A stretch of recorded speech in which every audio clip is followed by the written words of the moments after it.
এবং ওরাই হচ্ছে জান্নাতুল ফিরদাউসের ওয়ারিস, যারা তাদের নামাজের হেফাজত করে। নামাজের কি করে? হেফাজত। একটু আগে বললাম না, আপনার নামাজের হেফাজত হচ্ছে যে মানুষ ইখতিলাফ, একদল বলছে যে যখন শুনছেন জোরে জোরে তখন সূরা ফাতিহা পড়বেন না, আর একদল বলছেন পড়লেন। আপনার নামাজের হেফাজত হচ্ছে যে আমি পড়িনি, কারণ সূরা ফাতিহা না পড়লে নামাজ হয় না। আর সূরা ফাতিহা হয়তো আপনারও ফরজ নাই, কিন্তু পড়ে নিলেন, নামাজ হবে না এমন কথা কোথাও নেই। কোথাও এটা নাই যে আল্লাহ কি আমাদের জিজ্ঞেস করে যে তুই সূরা ফাতিহা কেন পড়লি, কিন্তু সূরা ফাতিহা পড়লেন না নামাজ হবে না এই কথা। আর বহু হাদিস আছে, যার ফলে ওয়াল্লাযীনা আলা সালাওয়াতিহিম ইউহাফিজুন, নামাজের হেফাজতের একটা দিক হচ্ছে যে সূরা ফাতিহা সর্ব অবস্থায় পড়বেন। আল্লাহ পাক রব্বুল আলামিন এই সালাত সম্পর্কে দুটি কথা বলেছেন। সালাত সম্পর্কে যখন আলোচনা করেছি, আরেকটি দিক আলোচনা করি সালাত সম্পর্কে। নামাজের দুটো দিক আছে, যেমন আপনার আমার দুটো দিক আছে। মানুষ দুটো জিনিসের সমষ্টির নাম কি বলতে পারে? দেখি আপনাদের প্রাণী কতটুকু আসছে। মানুষ হচ্ছে দুটো জিনিসের বা দুটো বস্তুর সমষ্টির নাম। বলেন। ভালো মন্দ। ব্রেন ওইদিকে যায়নি। এটার নাম কি? দেহ। এটার নাম কি? বডি, দেহ, তাই না? দেহ না? এটা আমাদেরই না, আপনারই না শরীর, আমার না শরীর। আর একটা দেহের ভিতরে আছে, ওটার নাম হচ্ছে রূহ, আত্মা। ওটার নাম কি? আত্মা। যদি আত্মা না থাকে তো এই দেহের নাম কি? মৃত, লাশ, তাই না? মূল্য আছে। এটাকে একবার কোনো আলোচনাতে বলেছিলাম হয়তো এখানে অথবা অন্য জায়গায়, যে মরা লাশ পড়ে আছে, স্ত্রীর কাছে কত প্রিয়, তাই না? বাপ মার কাছে তো আছেন, বাপ মার ছেলে স্ত্রীর কাছে কত প্রিয় স্বামী, তাই না? কিন্তু আপনার ইন্তেকাল হওয়ার পরে যদি সবাই চলে যায়, আপনার মৃত লাশ ছেড়ে দিয়ে আপনার স্ত্রীর কাছে যে রাতটা থাকো, সকাল 10টায় দাফন হবে, তুমি একাই নিয়ে থাকো, সাহস করবে? সাহস করবে? ঘাবড়িয়ে যাবে। কেন? পার্থক্যটা কি? হ্যাঁ, মৃত দেহ, দেহে রূহ নেই, রূহবিহীন আত্মা। তাহলে কত মূল্যবান চিন্তা করেন, রূহের কত দাম তাহলে চিন্তা করেন। শরীরে যদি আত্মা না থাকে তো আপনার শরীরের নাম মৃত। আপনাকে কেউ রাখতে চাইবে? কেউ রাখতে চাও, তাড়াতাড়ি দাফন করো, তাড়াতাড়ি দাফন করো, গরমের দিন, না হলে গন্ধ ছড়িয়ে যাবে, গন্ধ ছড়িয়ে যাবে, ফুলে যাবে ইত্যাদি। সুবহানাল্লাহ, কত গুরুত্বপূর্ণ তাহলে আত্মা শরীরে। আমার এর বিপরীতটা, আত্মা আছে কিন্তু দেহ নেই, এমন কোন মানুষ দুনিয়াতে আছে নাকি? যে অমুক লোকের আত্মা আছে দেহ নেই, আছে নাকি? আছে? নেই, দুনিয়াতে পাওয়া যাবে না। আত্মাবিহীন দেহ থাকলে তার নাম হচ্ছে মৃত, মৃত দেহ। আর যদি আত্মা থাকে বলেন, আর দেহ নাই, তো এটা কাল্পনিক বিষয়। এটা কি? কল্পনা মাত্র, বাস্তবে নেই, ঠিক না? নামাজের ওইরকম দুটো দিক আছে। নামাজের ওইরকম কি আছে? দুটো দিক আছে। একটা হচ্ছে নামাজের বডি, আর একটা হচ্ছে নামাজের রূহ। নামাজের বাদান, বা জিসিম, আরবিতে দেহ নামাজের বডি, আর নামাজের রূহ আত্মা। নামাজের আত্মা কি? খুশু। খুশু এই আয়াতে আছে, কাদ আফলাহাল মুমিনুন আল্লাযীনা হুম ফি সালাতিহিম খাশিউন। ওই সব মুমিনরা সফল কামিয়াব যারা তাদের নামাজে খুশু করতে পারে। নামাজে যাদের বিনয় আছে, যারা নামাজে বিনয়ী হয়ে নামাজ আদায় করে, খুশু। খুশু হচ্ছে মানুষের অন্তরের গুণ, অন্তরের গুণ। অন্তরে খুশু হয়, অন্তরে যখন খুশু সৃষ্টি হয় তখন তার সুপ্রভাব পড়ে মানুষের অঙ্গ প্রত্যঙ্গ, মাথা থেকে পা পর্যন্ত সবকিছুর ওপর, তার কথাবার্তার ওপর, তার জবানের ওপর, তার চালচলনের ওপর। যার মধ্যে যত খুশু থাকবে তার কথা, তার নজর, তার হাত, তার পা তত সংযত হবে, তত সতর্ক সাবধান হবে। তো নামাজের রূহ হচ্ছে, নামাজের রূহ কি বললাম? খুশু। আর নামাজের বডি, নামাজের বডি কি? তাহলে বাকি সব নামাজের বডি বাহ্যিক যতগুলি কাজ আছে, কথা এবং কাজ, বাহ্যিক নামাজের শুরু থেকে শেষ পর্যন্ত যতগুলি কথা কাজ আছে, এগুলি হচ্ছে নামাজের দেহ, শরীর। নামাজের মধ্যে আল্লাহু আকবার, যে রাফাল ইয়াদাইন করলেন, আল্লাহু আকবার বলে, এটা হচ্ছে নামাজের একটা অঙ্গ, শরীরের অঙ্গ, হ্যাঁ বাহ্যিক। যখন আপনি বুকে হাত বেঁধে দাঁড়ালেন, কিয়াম, এর নাম হচ্ছে কিয়াম। কুমু লিল্লাহি কানিতিন, আল্লাহর সামনে অনুগত হয়ে দাঁড়াও সালাতে। হাফিজু আলা সালাওয়াতি ওয়াস সালাতিল উসতা ওয়া কুমু লিল্লাহি কানিতিন। নামাজের কিয়াম রুকুন, এটা হচ্ছে নামাজের একটা গুরুত্বপূর্ণ বডির অঙ্গ। জি, নামাজের মধ্যে একটা বডির অঙ্গ হচ্ছে রুকু, আর একটি হচ্ছে সেজদা, আর একটি হচ্ছে সেজদার মাঝখানে বৈঠক, জালসা বাইনা সাজদাতাইন, আর একটি হচ্ছে প্রথম বৈঠক, তাশাহুদের বৈঠক, আর একটা হচ্ছে শেষ বৈঠক, আর একটা হচ্ছে সালাম। এগুলো যে নামাজের কি যে বডি আছে, বডির বিভিন্ন অঙ্গ প্রত্যঙ্গ। নামাজের যে বডি আছে, বডির অঙ্গ প্রত্যঙ্গ। আপনি আপনার শরীরের যত্নের ক্ষেত্রে যেমন রুহের যত্ন করবেন, তেমনি দেহের যত্ন করবেন, শরীরের অঙ্গ প্রত্যঙ্গের যত্ন করবেন, ঠিক কিনা? আপনি যেমন শরীরের যত্ন করছেন, তেমনি রুহের যত্ন আগে। কারো শরীরের খিদমতের কোনো লাভ নাই যদি রুহ আপনার না থাকে, তাহলে ঠিক না? ঠিক তেমনি নামাজের দুটোই দিক ঠিক থাকতে হবে। নামাজের খুশুও অত্যন্ত গুরুত্বপূর্ণ, আর নামাজের যে বডিগুলি রয়েছে, বডির যে অঙ্গ প্রত্যঙ্গ রয়েছে, সেগুলি অত্যন্ত গুরুত্বপূর্ণ। তো নামাজের ভিতরে আপনাকে ওইভাবে অঙ্গ প্রত্যঙ্গ ঠিক রাখতে হবে, যেমন আপনার দেহের মাথা থেকে পা পর্যন্ত কোনো অঙ্গ হানি করার জন্য আপনি কখনো সুযোগ দেন না। ইচ্ছা করে হাত ভাঙতে দিবেন, ইচ্ছা করে আপনি খোড়া হবে পা ভাঙতে দিবেন, ইচ্ছা করে আপনি বাঁচতে পারবেন আর চোখ কানা হইতে দিবেন, হ্যাঁ, মাথায় আঘাত পেতে দেবেন, কোন জায়গায় আঘাত পেতে দিবেন না, কোন শরীরের ক্ষয়ক্ষতি হতে দেবেন না। ঠিক তেমনি নামাজের শুরু থেকে শেষ পর্যন্ত যতগুলি কথা, কাজের ইবাদত রয়েছে, ইবাদতে ফেলিয়া, ইবাদতে কওলিয়া, বাচনিক ইবাদত আর কর্মগত ইবাদত, সবগুলিকে সুন্দরভাবে আদায় করবেন। সবগুলি কি করবেন? সুন্দরভাবে আদায় করবেন। জি, সেগুলি কিভাবে বয়ান করলাম? ফরজ রয়েছে, রুকন রয়েছে, ওয়াজিবাত রয়েছে, সুন্নাতগুলি রয়েছে। শরীরের কিছু অঙ্গ রয়েছে যেগুলি এক একটু কেটে গেলে বা নষ্ট হয়ে গেল কাজে বাধা হয় না, ঠিক না? একটা নখ আপনার উঠে গেছে, ব্যথা পাবেন, কিন্তু বাকি কাজ চলছে না, তাই না? বা আঙ্গুল একটু কেটে গেছে, কাজ চলছে, সব কাজ চলছে, ঠিক না? ইত্যাদি। এইরকম কিছু কিছু ছোট ছোট অঙ্গ আছে শরীরের, যে অঙ্গগুলি যদি নষ্ট হয়ে যায় তবুও শরীরে যে ডিউটি আছে, কাজ আছে, সব চলবে। ঠিক ওই রকমই নামাজের মধ্যে সুন্নত কিছু আছে, ওইগুলো যদি নাও হয় তবু নামাজ হবে, কিন্তু আপনি ইচ্ছা করে সুন্নত ছাড়বেন কেন? এই কথাটি বলছি, আপনি আপনার কানের একটু এইটুকু কাটতে দেবেন না, জেনে শুনে, যেখানে এইটুকু আমার কেটে যাক। আমাদের সব মহিলারা কানে যে অলঙ্কার করে থাকে, চোর চুরি করতে আসে, ডাকাতি করতে আসে, কান ছিঁড়ে নিয়ে চলে যায়। শুনেছেন না? শোনেন নাই? শুনেছেন, অনেক সময় দেখেছেন, হয়েছে, গ্রামে হয়েছে না, হয় নাই? এটা কখনো কেউ বরদাস্ত করে মেনে নেবে যে তার স্ত্রী কান ছিঁড়ে যান? মেনে নেবে? কেউ মেনে নেবে না। তাহলে আপনি কি করে আপনার নামাজের ক্ষেত্রে মেনে নিচ্ছেন যে এটা সুন্নাত, রাফাইদান সুন্নাত, আমিন জোরে বলা সুন্নাত, বুকে হাত বাঁধা সুন্নাত, হ্যাঁ, এটা সুন্নাত, ওইটা সুন্নাত, তাহলে না করলে বা কি হবে? এগুলো নিয়ে কেন এত বাড়াবাড়ি? এগুলো কেন বলেন? এগুলো বলা ঠিক? বুঝতে পেরেছেন এবারে কেন বললাম এই উদাহরণটি? তো নামাজে সূরা ফাতিহার গুরুত্বের কথা বলছিলাম। সূরা ফাতিহা ছাড়া নামাজ হয় না, এটা ঠিক বলে। তারপরে হাত বাঁধবেন। হাত বাঁধার ক্ষেত্রে দ্বিমত আছে, কেউ বলছে নাভির নিচে বাঁধেন, কেউ বলছে বুকের উপরে বাঁধেন, কেউ বলছে হাত ছেড়ে পড়লেও চলবে। আপনাকে কোনটা নিতে হবে? একটা নিলে হয় নাকি? না, রাসূলুল্লাহ সাল্লাল্লাহু আলাইহি ওয়াসাল্লাম যেমন করেছেন তেমন করবেন আপনি। সহিহ হাদিস দ্বারা আমরা জানতে পারি যে রাসূলুল্লাহ সাল্লাল্লাহু আলাইহি ওয়াসাল্লাম বুকের উপর হাত বেঁধেছেন, সুতরাং আপনি বুকের উপর হাত বাঁধার চেষ্টা করবেন। সেটা নিয়ে যদি আপনার বড় ধরনের ঝগড়ার আশঙ্কা না থাকে, গ্রামে একাই গেছে আর ওইটাই নিয়ে বাড়াবাড়ি করবে, নামাজ না পড়লে কি বলবে কিছু, গোড়ামি এত সীমা ছড়িয়ে গেছে যে গ্রামে গিয়ে যদি নামাজ না পড়ে একবারও কি গ্রামবাসী জিজ্ঞেস করবে না যে নামাজ কেন পড়ানো? সৌদি আরব থেকে এসছো, হজ করে এসছো, নামাজ কেন পড়ানো? কেউ বলবে না।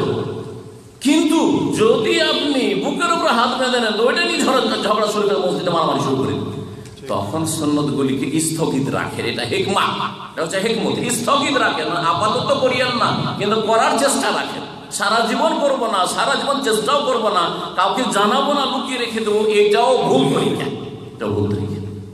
চেষ্টা থাকবে, নিয়ত থাকবে যে আল্লাহ যদি পরিবেশ অনুকূলে হইতো, আর মসজিদটা যদি আমার পক্ষে হইতো, আমার যদি মুসল্লিরা গ্রামবাসী যদি আমার পক্ষে মোটামুটি হইতো, আমাকে বাধা না সৃষ্টি করতো, তো তোমার নবীর এই সুন্নতগুলি আমি ছাড়তাম না। বুকের হাত বাঁধা, আমিন জোরে বলা, রফাইদান করে নামাজ পড়া, এগুলিতে গায়ের জ্বালা বেশি। এই তিনটি সুন্নতে বেশি গায়ের জ্বালা। যদি এত গায়ের জ্বালা থাকে যে আপনার ওখানে বাস করা মুশকিল করে দেবে, হেকমতের খাতিরে আপনি ওখানে আপাতত ক্ষান্ত রাখেন, স্থগিত রাখেন, আর চেষ্টা করতে থাকেন, লোক তৈরি করতে থাকেন, এর চাইতে বড় বড় রোগ আছে সেগুলি সারাতে থাকেন।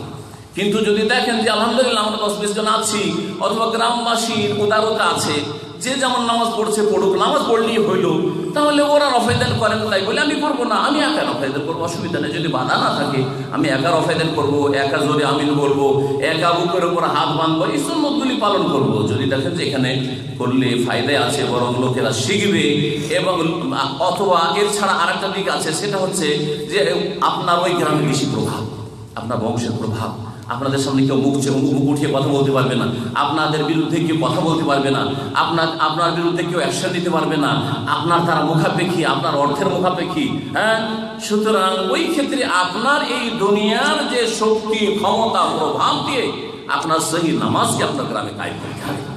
আমার কথাগুলি ভালো করে বোঝার চেষ্টা করুন। অনেক বংশ আছে, শক্তিশালী বংশ, একাই রফায়দান করলে কেউ কিছু বলতে পারবে না, একাই যদি জোরে আমিন বলেন কেউ কিছু করতে পারবে না, একাই যদি আপনি সহিহ সুন্নাত তরিকায় নামাজ পড়েন, মোনাজাত না করেন, চলে আসেন, কেউ কিছু বলতে পারবে না। তাহলে সেখানে আপনি নিজেকে একা মনে করবেন না। একা থাকলেও আমি তাদের 100 জনের সমান ক্ষমতা রাখি, আমার বংশ ক্ষমতা রাখে, সুতরাং এটাকে আমার আল্লাহর ইবাদত বন্দেগীর ক্ষেত্রে এই শক্তিটাকে, এই নিয়ামতকে কাজে লাগাবো। আল্লাহ পাক যেন তৌফিক দান করেন। কথা লম্বা না করে, যখন আপনি রুকু থেকে উঠবেন, রুকু থেকে উঠার পরে বুকে হাত বাঁধবেন না হাত ছাড়বেন, এটি একটি মাসলা বলি, কারণ এটা নিয়ে কিছু লোকেরা বাড়াবাড়ি শুরু করে দেয়।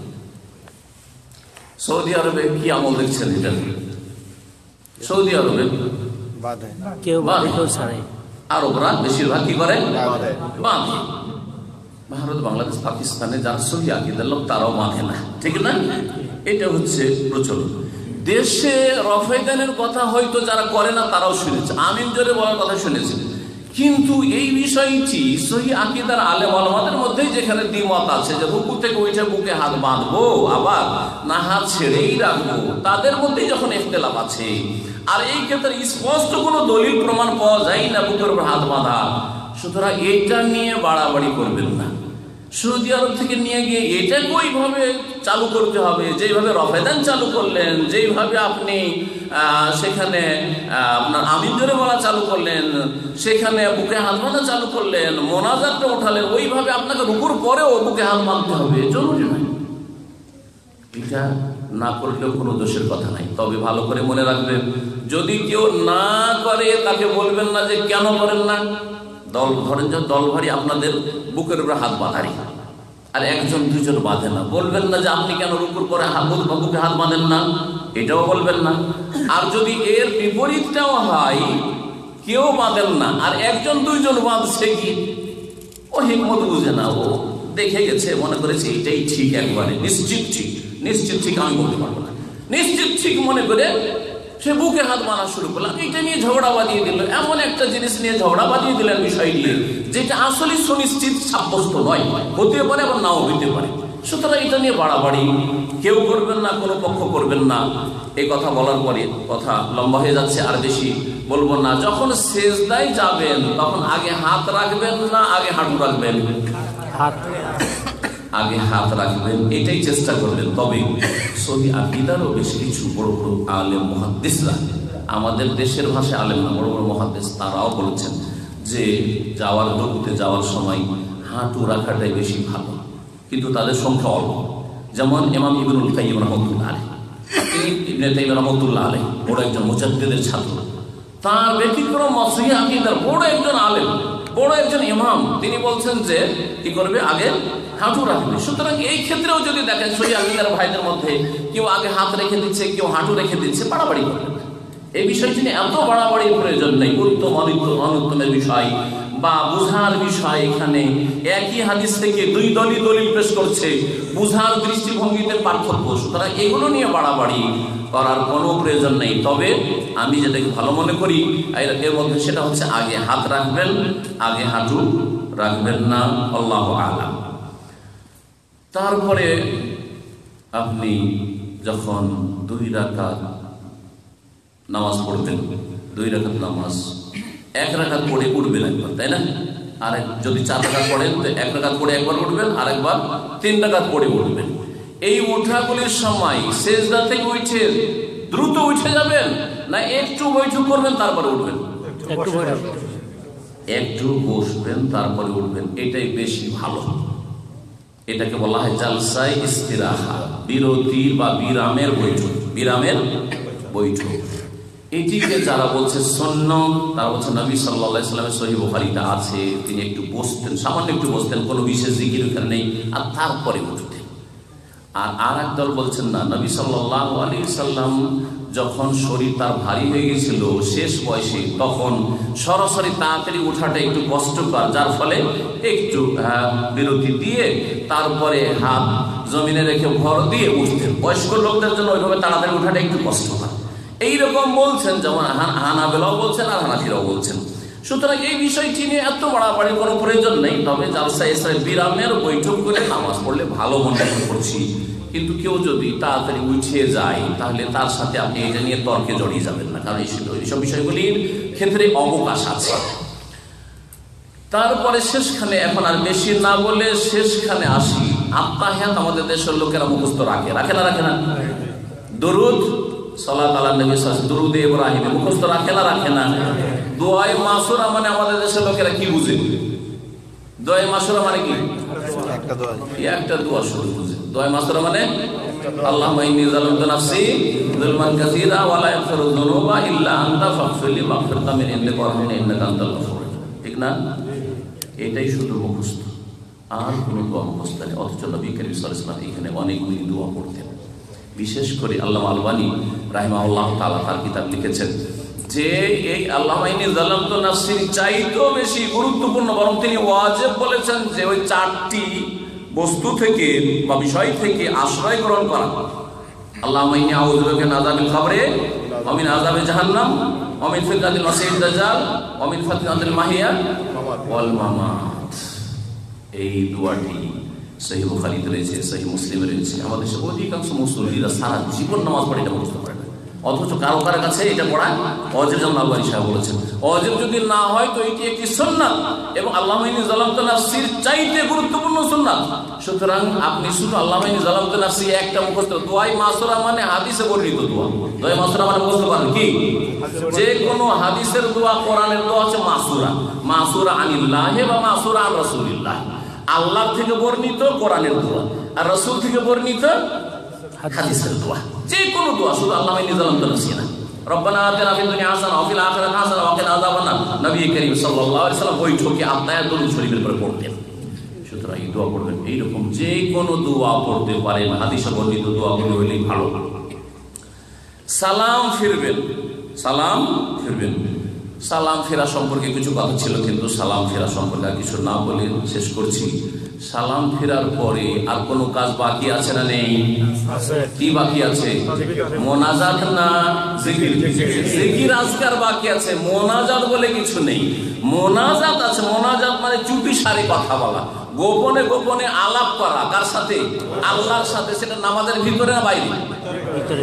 নামাজ যখন পড়ে মুসল্লি তখন আল্লাহর সাথে গোপন আলাপ করে। ইন্না আহাদাকুম ইযা সাল্লা ইউনাজি রাব্বাহু।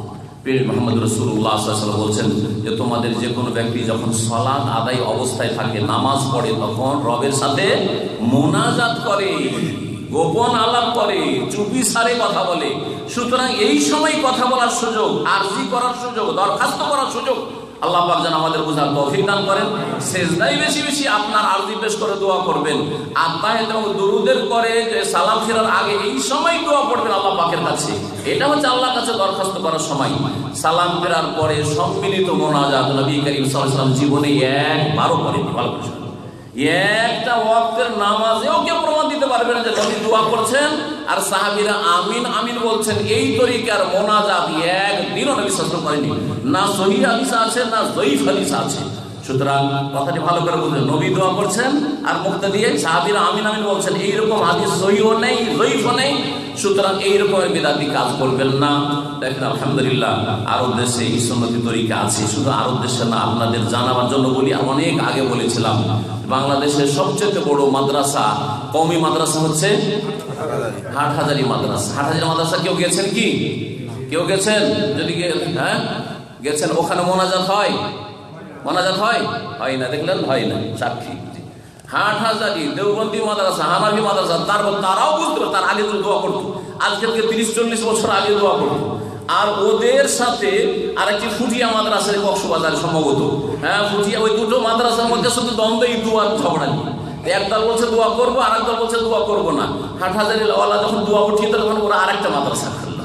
এইরকম তাদের গন্ডগোল দোয়া নিয়ে হয়েছে। কিন্তু এত বড় গন্ডগোল হইলেও তারা এই বিদআতকে তারা হানাফি হওয়া সত্ত্বেও ছেড়ে দিল। তাইলে বোঝা গেল যে এটা শুধু সৌদি আরবের আমল নয়, এটা রাসূলুল্লাহ সাল্লাল্লাহু আলাইহি ওয়াসাল্লাম আমল, এটা সাহাবীদের আমল, এটা তাবেঈনদের আমল, এটা 4 ইমামের আমল, এটা হচ্ছে ইমাম আবু হানিফার আমল, এটা হচ্ছে আবু হানিফার মাযহাব যে সালাম ফেরার পরে মোনাজাত নেই, আর এটা হচ্ছে হাটহাজারীর আমল।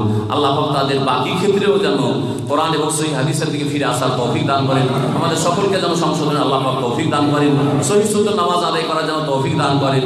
আল্লাহ পাক আমাদের নামাজ যেন খুশু দান করেন। আল্লাহ পাক রব্বুল আমাদেরকে যেন জান্নাতুল ফিরদাউস দান করেন। সুবহান রাব্বিকা রাব্বিল ইজ্জাতি আম্মা ইয়াসিফুন ওয়া সালামুন আলাল মুরসালিন ওয়াল হামদুলিল্লাহি রাব্বিল আলামিন।